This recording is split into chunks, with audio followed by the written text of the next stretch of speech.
Only on KOLD News 13 tonight, we are getting a look at explosive new video of a controversial arrest involving a Pima County Sheriff's deputy and a 15-year-old who has no legs or arms.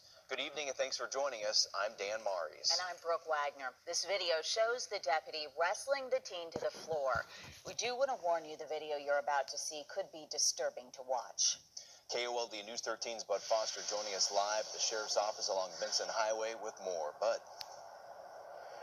Well, Dan, I showed that video to the Pima County Sheriff's Department just a little while ago.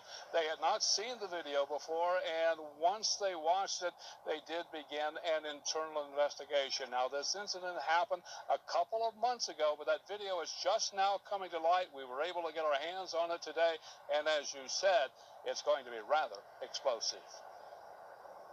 And then they have an exchange, and he gets in his face. And he curses at him. You consider that egregious? Yes, absolutely. Imagine you're this boy with no limbs who just got tackled by this large man with a badge and gun, and this man is now screaming in your face, and he's now threatening your friend who has the temerity to record this whole incident. Absolutely, that's egregious. The 8-minute video begins with a deputy on top of the 15-year-old boy, wrestling him to the floor with shouting and swearing. Later, it also shows that same deputy arrests the 16-year-old boy who shot most of the video. He's eating the bowl of cereal. He puts the bowl of cereal down. He puts his hand behind his back. And now the deputy's going to slam his head into the wall. And he's completely restrained at this point and is not trying to resist arrest.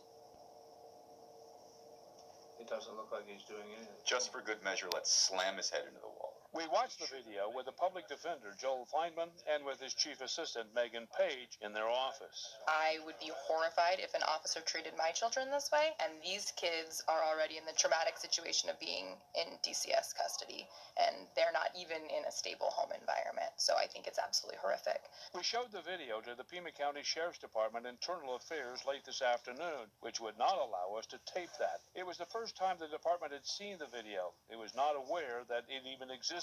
And as would be expected, they were non-committal. It's difficult to really predict, but obviously there are a number of outcomes that could occur following an internal affairs investigation. Meantime, the public defender's office says it's rare that videos such as this make daylight. Usually they get buried, so when one does see sunshine, it's a rare teaching moment.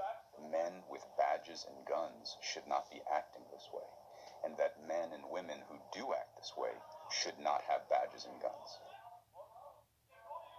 Now, those two teenagers were arrested. They were taken to juvenile jail and booked for disorderly conduct. That case right now is being prosecuted by the Pima County Attorney's Office. Now, I'm going to talk to one of those young boys tomorrow. They're in school, so we have to sort of work around that. And the Pima County Sheriff's Office told us late this afternoon that that internal investigation would probably take a couple of weeks. Dan, Brooke? And Bud, you mentioned that you could not film us watching their reaction there with the Sheriff's Department as they watched that video for the first time, but you were in the room, correct?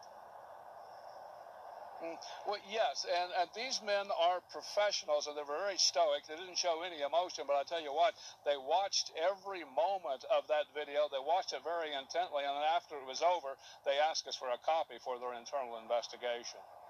And also, Bud, who's advocating for this teen? He lives in a group home. Do you have any idea who's going to be helping him through this process as it just gets started?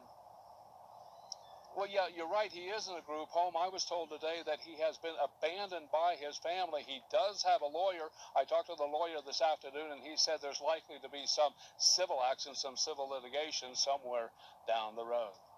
All right, thank you, Bud. And we will stay on top of the story and bring you any new details as soon as we get them.